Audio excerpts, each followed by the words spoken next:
Welcome back नाज़रीन। हिन segment में मूंखे ज़बरदस्त गेस्ट जॉइन करे रहिया आहिनि।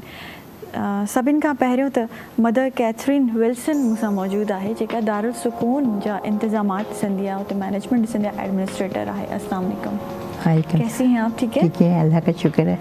ऐं उन सां गॾोगॾु जी मिस्टर सेवियो परेरो मूंसां मौजूदु आहिनि, CEO आहिनि दारुल सुकून जा। अस्सलाम वालेकुम। कैसे हैं सर आप? बिल्कुल ठीक, थैंक यू मैडम। सबसे पहले तो वेलकम टू द शो। और कैसे हैं आप लोग? अल्लाह का शुक्र है। अच्छा मदर, आप मुझे बताएं सबसे पहले तो माशाल्लाह आप वहाँ तमाम इंतज़ामात देखती हैं और आपकी एक ज़िंदगी का बड़ा हिस्सा आपने इस दारुल सुकून को दिया है। क्या फीलिंग है, क्या एक्सपीरियंस रहा है आपका? एक्चुअली हकीकत में मैं यहाँ पर हम लोग किसी भी इदारे में जा सकते हैं, हमारा कोई मखसूस शोबा नहीं है। बज़ाते खुद मैं टीचर हूँ, लेकिन इस अदारे में टीचर के अलावा दूसरे काम भी करते हैं, लेकिन हर चीज़ में एक असातिज़ा की झलक नज़र आती है। ऐसे ही है, किसी काम में भी जाओ असातिज़ा की नज़र आती है, उनके इंतज़ामात में, उनके इखलाक में, किरदार में, काम में उनकी एक झलक नज़र आती है, एक उस्ताद होने के नाते से। यानी मैं अपना ये काम जो है वो किसी न किसी तरह पूरा कर लेती हूँ। सही है। मतलब दारुल सुकून में भी आप जब इंतज़ामात देख रही हैं, वो ओल्ड एज जो लोग हैं वहाँ पे उनको भी देख रही हैं, बच्चों को भी देख रही हैं, तो वहाँ पे उस्ताद का किरदार भी एक तरीके से अदा कर रही हैं। ऐसे ही है। अच्छा, क्या आप बच्चों को देखती हैं माशाल्लाह वहाँ पे? और कोई 300 से ज़ायद बच्चे हैं? 325 बच्चे। 325 बच्चे हैं माशाल्लाह। क्या हादसात होते हैं? ऐसा क्या होता है कि बच्चे आते हैं वहाँ पे?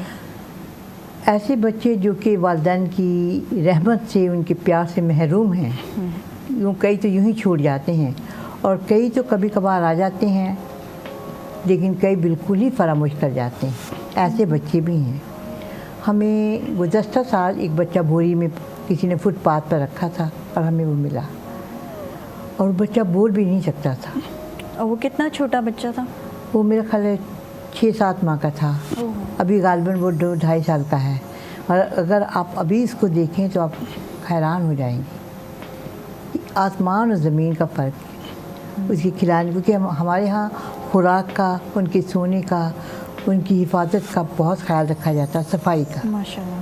तो ये चीज़ें लाजुम मलजूम है, जो कि हर बड़े के लिए, हर छोटे के लिए ये ज़रूरी है, क्योंकि वो नासमझ बच्चे होते हैं और हमें उनका साथ देना है, कदम कदम पर उनके साथ। ऐसे ही है, जैसे माँ अपने बच्चे का ख्याल रखती है, ऐसे ही आप लोग रखते हैं।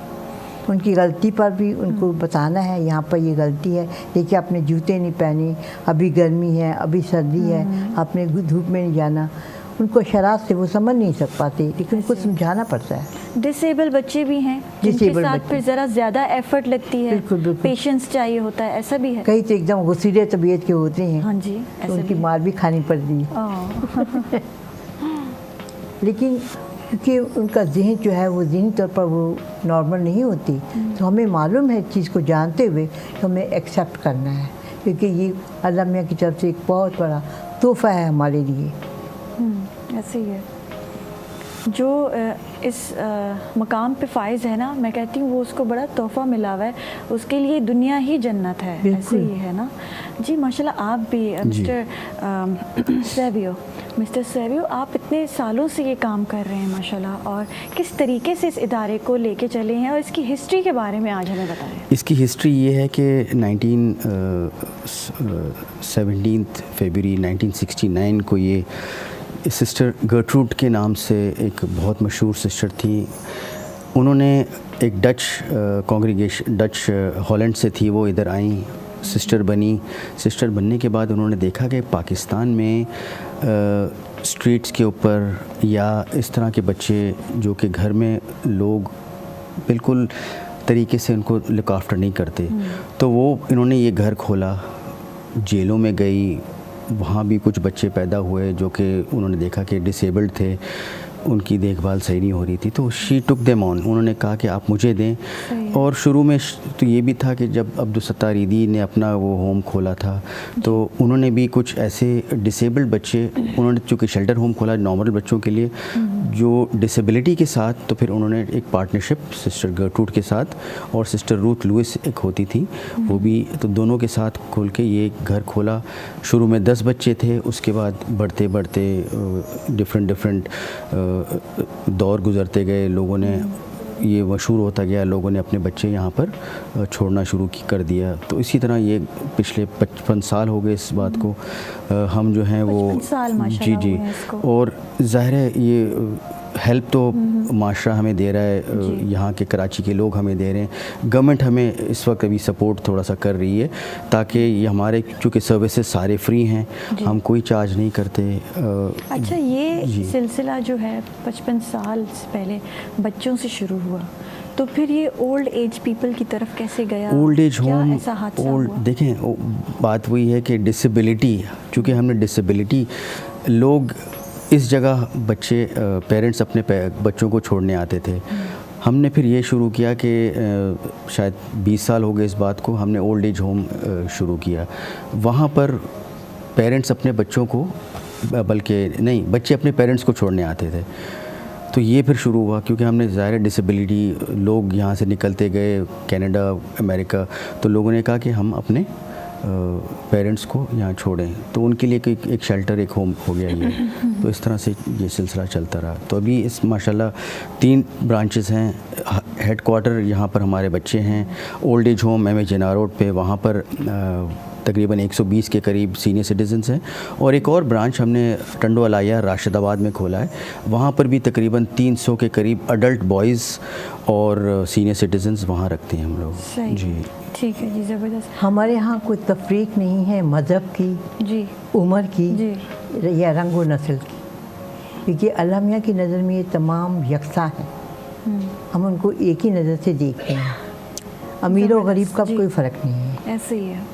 ये चीज़ें एक बहुत अच्छी चीज़ें हैं जो मेरा ख्याल है कि हम लोग को बामी अरू तक पहुँच जाती हैं। जी, और ऐसे ही होना चाहिए कि अगर हमें ये चीज़ें ना हो तो अल्लाह मियाँ हमें नीचे गिराए। जी, अर्ज से फर्श तक हमें ऊपर बामी अरू तक पहुँचाने के ये बच्चे ऐसे ही है।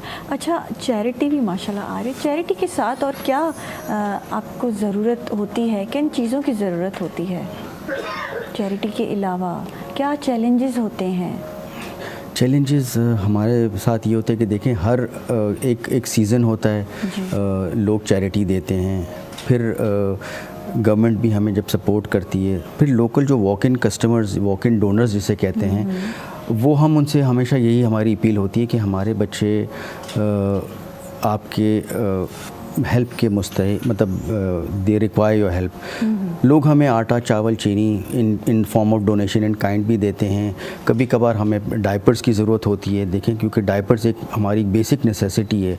यहाँ पर हमारे ज़्यादातर 80-90% जो बच्चे हैं, एक एम्पावरमेंट का एक ज़रिया है आजकल ना डायपर्स, तो छोटे से लेके बड़े तक कोशिश तो हमारी ये है कि डायपर्स पे ना रहे, लेकिन एक उनसे कंट्रोल नहीं होता। ज़ाहिर है जब कंट्रोल जब नहीं होता तो डायपर्स, तो ये हम अपील करते हैं कि डायपर्स भी दें, इस तरह के डोनेशन, किस तरह की भी डोनेशन आए हम एक्सेप्ट करते हैं। जी ठीक है। अच्छा मदर, मैं आपसे पूछना चाहूँगी, काफ़ी ऐसे आपने बच्चे देखे होंगे कहीं से आपको मिले, जैसे अभी आपने कहा कि बोरी में बंद बच्चा मिला हमें, बोल भी नहीं सकता, इतना छोटा, उसको, उस बच्चे को कैसे छोड़ के चले गए? वो माँ, वो बाप कैसे ऐसे रोडों पे छोड़ के बच्चों को और फरार हो जाते हैं? अब ये है कि हमें मालूम हुआ था, हम देखा कुछ चीज़ हिल रही है, हम डर रहे थे। अच्छा, कि आपकी टीम होती है रोडों पे इधर उधर जाती है? नहीं, हम हमारे जो चौकीदार हैं, जो गेट पर होते हैं, उनको भी वो बड़े अलर्ट होते हैं। अच्छा, उनको बाखबर किया जाता है कि अगर कोई आए क्या करना है। वो अपना किरदार बड़ी वफादारी के साथ, पठान है कोई भी है, बहुत वफादारी के साथ उनका हमारे साथ तावन है। एक आदमी ये काम नहीं कर सकता। हमारे यहाँ इनके लिए स्कूल भी हमने खोले हुए हैं, फिजियोथेरेपी का भी इंतज़ामात हैं, और हमारे बच्चे इस काबिल हो जाते हैं कि हम उनको बाहर के ममालिक में ओलंपिक के लिए भेजते हैं। और जी माशाल्लाह। अल्लाह का शुक्र है कि हमारे बच्चे हमेशा मेडल लेकर आए हैं। जी, ये हमारे लिए बाइस इफ्तिखार है कि हमारे बच्चों ने हमें इस चीज़ से, ये बाइस इफ्तिखार है कि हम लोग इतनी बड़ी कीमत से नवाजा। उनकी तालीम का सिलसिला किस तरीके से, उसके लिए फंडिंग आती है आपको तालीम के लिए, उन बच्चों की देखभाल के लिए, वो भी एक अलग फंडिंग? एक जितने भी हमारे जो रिहैब डिपार्टमेंट है वो एक प्रॉपर देखें speech therapist, physiotherapist, occupational therapist और साइकोलॉजिस्ट, तो ये चारों प्लस हमारे पास एकेडमिक्स के लिए जो बच्चे एकेडमिक्स कर सकते हैं बेसिक लेवल, मतलब इतना हो कि वो थोड़ी सी राइटिंग कर सकें, थोड़ी सी रीडिंग कर सकें। नॉर्मली ये बच्चे जो हैं वो ज़्यादातर हम इनको एक्टिविटीज़ में इंगेज करते हैं, जैसे पेंटिंग हो गया, प्ले एक्टिविटीज़, कुछ ऐसी एक्टिविटीज़ जो कि डेली लाइफ में उनको एक इंडिपेंडेंट कर लें, इस तरह की एक्टिविटीज़ के भाई वो जब अपना। इनका तालीम का, एजुकेशन का सिलसिला शुरू होता है तो किस लेवल तक इनकी एजुकेशन इनको आप दिलवाते हैं? देखें कुछ जो हैं वो जो ब्लाइंड और डेफ बच्चे हैं वो हम उनको ऐसे स्कूल्स भी भेजते हैं जो कि इनकी एक्सपर्टीज़ होती हैं, तो वो हम उनकी पूरी हम जैसे कहते हैं फुल उनको प्रोवाइड करते हैं ट्रांसपोर्ट और ये, ताकि वो डिफरेंट स्कूल जो कि इलाके हमारे साथ नेटवर्किंग में चल रहे होते हैं, तो डेफ स्कूल हो गया, ब्लाइंड स्कूल हो गया, क्योंकि कुछ ऐसे बच्चे हैं जो इंडिपेंडेंट हैं, जिनका जहन सही है, वो हम उनको बाहर भेजते हैं। जी, आगे लेवल तक भेजते हैं, उनको फैसिलिटेट करते हैं। ऐसे लोगों से आपकी मुलाकात भी होती होगी, आपकी भी, तो आप दोनों के एक्सपीरियंस में पूछना चाहूँगी कि वो औलाद भी होती है जो अपने माँ बाप को छोड़ के जाती है आपके पास, और वो माँ बाप भी होते हैं जो अपने बच्चों को, छोटे छोटे बच्चों को, चाहे वो डिसेबल हो या वो किसी क्राइसिस की वजह से उनको अफोर्ड नहीं कर पाते, वो भी छोड़ के जाते हैं। क्या आप उनसे पूछते हैं वजूहात क्या हैं इसके पीछे कि क्यों छोड़ के जा रहे हैं, या आप उनको बोलते हैं कि नहीं रखें इधर, उनको अपने साथ रखें? देखिए हमारा जो first Saturday of the month एक एडमिशन डे होता है, हमारी पहली मतलब प्रेफरेंस यही होती है कि वो ऐसे कुछ जहाँ पर उनको हेल्प मिल सके किसी और ज़रिए से, उनको पहले काउंसलिंग करते हैं कि यार ये आपकी ज़िम्मेदारी है, आप इसको पहले निभाएं, कोशिश करें। हमारे पास जो लोग आते हैं वो बिल्कुल लास्ट स्टेज पे आते हैं कि हमसे ये नहीं संभाले जा रहे, हम अफोर्ड नहीं कर सकते, या हमारे घर के हालात सही नहीं हैं, तो ये बच्चे आप अपने पास लें, या ये हमारे पेरेंट्स आप अपने पास रख लें, हमारे घर में कुछ मसले हैं। तो इस वजह से फिर हम लोग, हमारी टीम पहले काउंसिल की ज़रूर करती है कि भाई ये आपकी ज़िम्मेदारी है, ये कुछ ऐसे कुछ जो है वो माइनर एडजस्टमेंट्स की वजह से कुछ हो सकता है, मतलब अपने पास रख सकते हैं, लेकिन कुछ जो है वो बिल्कुल एक होपलेस सिचुएशन में आते हैं हमारे पास, तो ज़ाहिर है फिर हम अपने पास उनको रखते हैं। आप रखते हैं, तो वो मिलने आते हैं? कुछ लोग आते हैं जी, कुछ लोग जो है वो बिल्कुल फरामोश कर चुके होते हैं। अभी हमारे पास एक छोटी सी बच्ची है, वो भी 2.5 साल की है, या 3 साल की, इतनी बातें करती है कि आज मैंने फेसबुक पे देखा कि एक खातून से मिलने आती है और उसने अपना नाम उस बच्ची के नाम पर दिया, और उसने ये लिखा कि ये मेरी अडॉप्टेड बेटी है, क्योंकि वो इतना प्यार करती है। अब परसों वो आई थी, उसके लिए बहुत सारे सूट लेके आई खरीद के, और वो बच्ची ऐसे है कि वो अपनी गुफ्तगू से हर एक अपना बना लेती है। यानी अल्लाह मियाँ ने उसको इतनी ग्रां कदर, यानी खुफिया सलाहियतें दी हैं कि वो अपनी मुस्कुराहट से और अपनी बातों से सबको अपना बना लेती है। ये उसमें खूबी है। इन बच्चों में कुछ लोगों में ऐसी खूबियाँ हैं जिनको हम फरामोश नहीं कर सकते। जी, इस बच्ची को कौन छोड़ के गया था आपके पास? इनकी वालदा एक दिन की थी, ये छोड़ गई थी, उनको गुस्ल भी नहीं दिया इस बच्ची को, हम लोगों ने गुस्ल दिया, और अब वो सिस्टर्स को या वर्कर्स को मामा कहती, उसको हर एक का नाम पता है। अच्छा, माशाल्लाह। हमें नहीं याद मगर उसको याद। अच्छा, ऐसे और भी बहुत बच्चे होंगे? और भी बहुत से बच्चे हैं। और आज भी सुबह एक हमारा वर्कर था, वो कह रहा था, मैंने कहा मेरे कमरे में जाके देखना, ये कहता मैं जीवन को देखने जा रहा हूँ। मैंने कहा अच्छा, पहले जीवन को देखने गए, फिर मेरा कमरे गए। हाँ, और वो कोई छोटा बच्चा, उस पर कुछ लचक है। अच्छा, ये मैंने क्या बच्चों में जहनी तौर पे तो सही होते हैं कुछ, लेकिन उनके कुछ डिफॉर्मिटीज़ होती है, कुछ डिसेबिलिटीज़ होती है। रेंजर आए थे तो एक बच्चा जो है उसकी चाल ढाल से, गुफ्तगू से वो अपने आप को आगे बढ़ाता है। उसने रेंजर को ऊपर उठाया ऐसे, और उसने उसको किस्सा इधर दी इधर, और उसको वो बड़ा खुश हुआ उसके इशारा से कि मुझे वेलकम कहा है इस बच्चे ने। हाँ, ज़बरदस्त। उसको पकड़ के दूसरे को ले गया। और मैं खुद बहुत मुतासर हुई थी कि किस तरह इनको मालूम है कि ये कौन है, उनकी समझ में होता है ये कौन है, ये हमारी हिफाजत करने वाले हैं, कि वो लिबास में थे। तो हमें ऐसे बच्चों को अप्रिशिएट करना है जी बिल्कुल। हम उनको नेगलेक्ट नहीं कर सकते। अगर उनको नेगलेक्ट किया तो इसका मतलब हमें ज़माना ही नेगलेक्ट कर। जी, फिर उसकी क्या दुनिया रह गई। अच्छा मुझे ये बताएं, ओल्ड एज सिटीजन्स भी हैं आपके पास, छोटे बच्चे भी हैं, ना उनका है कोई ना इनका है कोई, इनको आपस में ये इनकी मीटिंग्स होती हैं क्या, साथ रहते हैं, टाइम स्पेंड करते हैं? बिल्कुल बिल्कुल।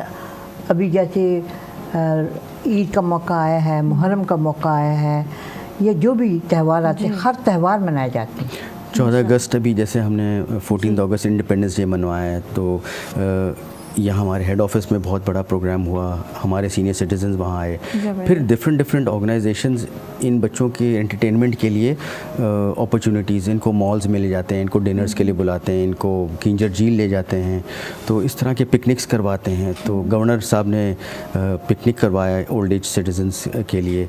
तो ये इस तरह के मौके हम बच्चों वो हमें देते हैं, और बच्चों को इस तरह के एंटरटेनमेंट और बूढ़ों को भी इस तरह के वो स्पॉन्सर करते हैं। इस तरह आपके के पास वो कपल्स आते हैं जिनके यहाँ औलाद नहीं होती, तो वो एडॉप्शन के लिए बच्चों को अडॉप्ट आते हैं। तो आप लोग, उनका सिलसिला क्या है अगर कोई अडॉप्ट करना चाहे? देखिए अडॉप्शन हम लोग, ऐसे बच्चे नहीं हैं जो अडॉप्ट के लिए, हम उनको बता देते हैं। ठीक है और हमें मालूम नहीं कहाँ से वो। आजकल कुछ वक्त ऐसा है कि हम ऐसे रिस्क भी नहीं ले सकते, ऐसे ही है, हमें बड़ा खबरदार होना है क्या करना है। तो मगर यही तो बेसिकली हम लोग अडॉप्शन के लिए नहीं देते हमारे बच्चे, बिल्कुल नहीं देते, क्योंकि ज़ाहिर है कुछ डिसेबिलिटीज़ होती हैं, और जो बच्चे हमारे पास विदाउट एनी पेरेंट जो छोड़ के गए हैं, 10 साल बाद 15 साल बाद कोई आ जाए और पूछे कि हमारा बच्चा कहाँ है, तो इस वजह से हम लोग, ऐसा भी हुआ है कोई केस? होते हैं, कोई केस सुना है हमें, कोई ऐसा वाकया सुना है? अभी हमारे पास एक बच्चा है जिनके पेरेंट्स जो हैं वो स्विट्ज़रलैंड में है, मुस्लिम बच्चा है, और उसके चचा बाकायदगी से आते हैं उसके, और वो हमें साफ बताते हैं कि सिस्टर इनके पेरेंट्स जो, मैं इनका चचा हूँ, इनके पेरेंट्स स्विट्ज़रलैंड में, वो आके इसको किस देते हैं कि ये आपकी अम्मी की तरफ से, आपके अब्बू की तरफ से है, और वो बच्चा समझता है, इस बात का इकरार करता है कि मुझे कुछ कह रहे हैं, बोल नहीं सकते। अच्छा, लेकिन यह है कि वो बाकायदगी से है, बिल्कुल ज़हनी तौर पे भी और जिस्मानी तौर पे भी। जी, तो वो इसी वजह से आपके पास छोड़ के गए कि वो बच्चा डिसेबल। फिर एक दफ़ा कोई जा रहा था सऊदी अरेबिया, कहीं शायद हज के लिए जा रहे थे या उम्रे के लिए, मुझे मालूम नहीं किस सिलसिले में, तो उन्होंने सर से कहा कि हम अपनी बच्ची को यहाँ रख, हालांकि वालदा चाहती नहीं थी अपने जिगर से जुदा करना अपनी बेटी को, तो बहुत कुछ लाएँ, तो सर ने कहा नहीं हम प्रोवाइड करेंगे, हमारा अदारा करेगा, जब दूसरे बच्चे खाते हैं ये भी खाएगा। तो हमने उनकी बाकायदा तस्वीर भेजी, और वो हमेशा अरब अरेबिया से मुझे फ़ोन करती रही, वो अपना राब्ता हमसे कायम करती रही और बच्चे से गुफ्तगू करती रही, और उन्होंने अपने वादे के मुताबिक 1 हफ्ते के बाद ले लिया। इलावा जी कुछ बच्चे घरों से भाग जाते हैं, तो एक अच्छा खासा बच्चा था 12-13 साल का, सर ने कहा कि इसको संभालो, हम हमारे इदारे में रहा, फिर हमने उसका मुकम्मल तौर पर पुलिस के साथ बंदोबस्त करके उसकी घर तक उसको पहुँचाया। अच्छा, ज़बरदस्त। ऐसे भी बच्चे आपको मिलते हैं जो घरों से भाग जाते हैं किसी वजूहत की वजह से? बड़ा पुख्ता इंतज़ाम होता है, ऐसे नहीं कहते किसी के हाथ में पकड़ा नहीं। हकीकत में through Sindh child protection authority हमने फिर उनको कांटेक्ट किया। ज़ाहिर है वो उस वक्त बच्चे की ये हालत थी कि उसको याद नहीं आ रहा था, हमने फिर उसकी दवाइयाँ शुरू की। जब दवाइयाँ शुरू की तो उसकी जहनी आई थिंक उसका मेमोरी कुछ लॉस हो गया था, तो जब मेमोरी वापस आया तो उसको याद आया कि मुझे मैं किस जगह रहता हूँ। तो फिर हमारी टीम ने उनको घर जाके ट्रेस किया, फिर सिंध चाइल्ड प्रोटेक्शन अथॉरिटी के ज़रिए उनको बुला के उस बच्चे को वापस अपने घर छुड़वाया। अच्छा, जो औलाद अपने माँ बाप को छोड़ के जाती है, कभी बोझ समझ के छोड़ के जाते हैं, कभी फाइनेंशियल क्राइसिस की वजह से छोड़ के जाते हैं, उन ओल्ड एज सिटीजन्स के क्या तासुरात होते हैं? देखिए वो तो होते हैं शौक़ बिल्कुल कि हमने पूरी ज़िंदगी अपने बच्चों को संभाला है, और अब जाके जब उनका टाइम आ गया है हमें संभालने का, तो वो उन्होंने हमें यहाँ डंप करके चले गए, उनका ये एक होता है। और वो कहते हैं ना आजकल तो वालिदैन के पैरों में जन्नत होती है, तो वो कहते हैं ये हमारे पैरों में ये जन्नत थी, लेकिन वो उनको ये नहीं पता कि जन्नत छोड़ के हमें यहाँ छोड़ के गए हैं। तो इस वजह से ये कहते हैं कि उनकी हम पहले काउंसलिंग करते हैं कि उनको शौक़ से निकालते हैं, ठीक है ना। तो बाकायदा फिर वो जब इधर हमारे साथ आ जाते हैं तो बिल्कुल इतने कंफर्टेबल कि अब कहते हैं कि अब हमें घर नहीं जाना है, अब यही हमारी फैमिली है। उनको इतनी मोहब्बत मिलती है, आप लोग उनको अब घर में कोई पूछने वाला नहीं, तो कहते हैं यहाँ कम से कम हमें पूछता तो है कोई। जिस तरह मुख्तलिफ क्लासें होती हैं, पहली, दूसरी, तीसरी, हम भी बच्चों का अलग करते हैं। जैसे गूंगा बहरा है, ज़हनी तौर पर ठीक है, लेकिन हम लोग उनको उन बच्चों के साथ रखते हैं, लेकिन उनको बाहर स्कूलों में भेजते हैं। हमारे पास एक छोटी सी बच्ची है, वो पूरे दायरे की मॉनिटर है। ओह माशाल्लाह, नाइस। उनका पूरा इंतज़ाम होता है, स्कूल छोड़ के जाना, स्कूल आना, उनके काम देखना। अच्छा। अभी एक लड़की 9th में थी और सिस्टर्स का रोज़ देखती थी कि इसके ID कार्ड है या नहीं, एडमिट कार्ड है उसके पास नहीं, दोनों चीज़ें। अभी एक बच्ची जो है वो मैट्रिक में A+ पर आई है, माशाल्लाह। ये हमारे लिए बायसे इफ्तिखार है। अच्छा, जब पढ़ लिख जाते हैं तो आप इनकी शादियों का सिलसिला भी कुछ करते हैं? बच्चों के ऐसे होती हैं, लेकिन कुछ ऐसे होते हैं कि जिनका कोई हम उनके वालिदैन के तावन से करते हैं। ज़बरदस्त। क्या मैसेज देना चाहेंगे आप दोनों, जो लोग हमें देख रहे हैं? जी, मेरा तो ये मैसेज है कि देखें ये क्योंकि हमारा मोटो, हमारा जो स्लोगन है दारुस्सूकून का, accept, respect, include and empower special residents और special children in your lifes and give them the opportunity. मतलब उनको अपॉर्चुनिटीज़ दें, उनको उनकी लाइफ को, मतलब वो भी एक इंसान है, they have every right to live. तो इनको एक्सेप्ट करें, रिस्पेक्ट दें, इंक्लूड करें और एम्पावर करें। तो ये मेरा थोड़ा सा मैसेज है। Thank you so much. Mother, आप कोई मैसेज देना चाहेंगे हमारे व्यूवर्स को? मेरा यही है कि अगर हम इन बच्चों को देखें और उनकी मुस्कुराहटों को देखें तो उनसे बहुत कुछ हासिल किया जाता है, और वही मुस्कुराहटें हम दूसरों में ट्रांसफ़र कर सकते हैं। बिल्कुल ऐसे ही है। Thank you so much both of you. नाज़रीन, ब्रेक जो टाइम थी वो है कारी नवन जो वरी पे वापस अचूं था मॉर्निंग एट PTV नेशनल ते।